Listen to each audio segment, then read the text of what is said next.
what do I eat? But for me, like I tell people I'm a raw vegan, and people are very confused by that. They don't really understand what that is. And so here I'm going to explain that. What do I eat?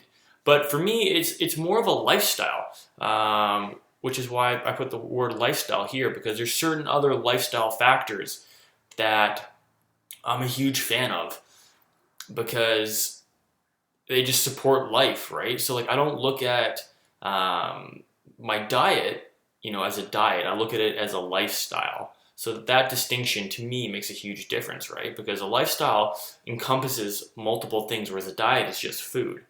So Douglas Graham, I'll show the book at the bottom here. Douglas Graham, he authored the 80-10-10 diet, and I think the word diet works to be able to relate, to tell people what the book is about, but to me, it's more of the 80-10-10 lifestyle. And in this document, I'll go over some of the factors that he explains in the book that you need to be doing in order to be on the 80-10-10 diet. So basically, what do I eat, and what is the 80-10-10 raw vegan lifestyle? So the diet basically consists of fresh, ripe, whole organic fruits, vegetables, nuts, seeds, and herbs. That's it. It's really, really simple.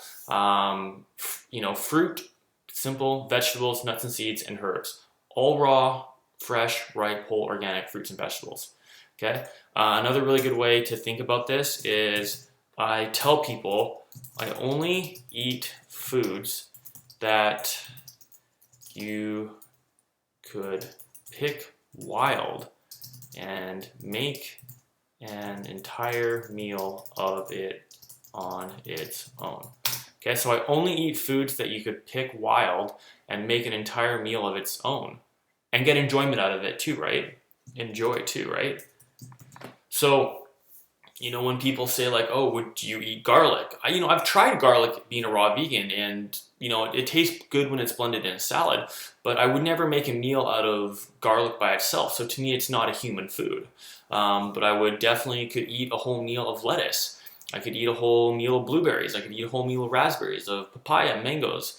I could eat a whole meal of cilantro or dill or parsley even, right? And I could make a whole meal out of avocados. I don't, because I don't like to eat too much fat, but I could, right?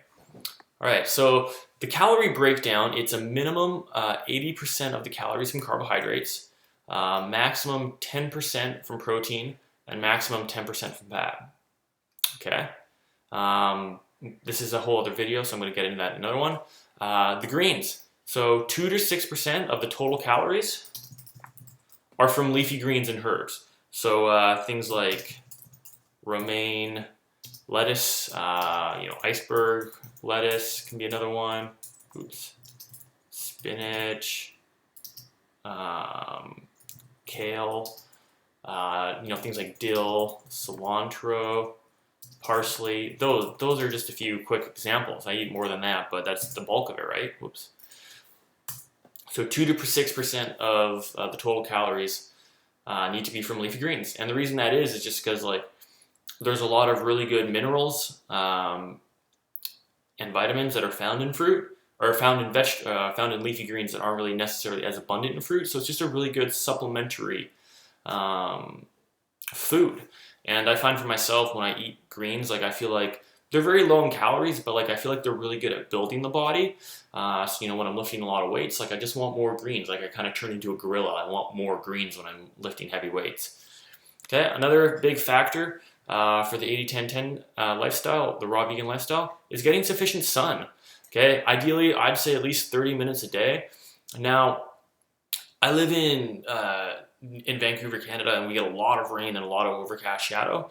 And so for me, this is more balanced annually, okay? Because in the wintertime and in the spring, I might be indoors a lot more. Even in the wintertime, I try to get out at least for a couple minutes of the day. But then in the summertime, I'm outside all day. So annually, at least 30 minutes of sunlight a day.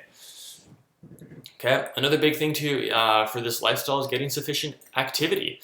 I see a lot of people who do the raw vegan lifestyle, but they don't exercise. And there's certain times when I'm exercising more, but again, this is balanced annually. And at least about 40% of your calories through movement. And I probably, when I'm active as much as I'd like to be, I usually go up to like double my calories in movement. So if I, need 1,500 calories to maintain my mass, I usually eat about 3,000. So I'm actually burning about 1,500 calories. So I guess it's closer to 50% actually. So, and even higher. Sometimes it's even higher. So yeah, definitely sufficient activity is a huge part. Another big one is sufficient sleep. How much sleep do you need? The answer is enough. Okay, and whatever that is for you,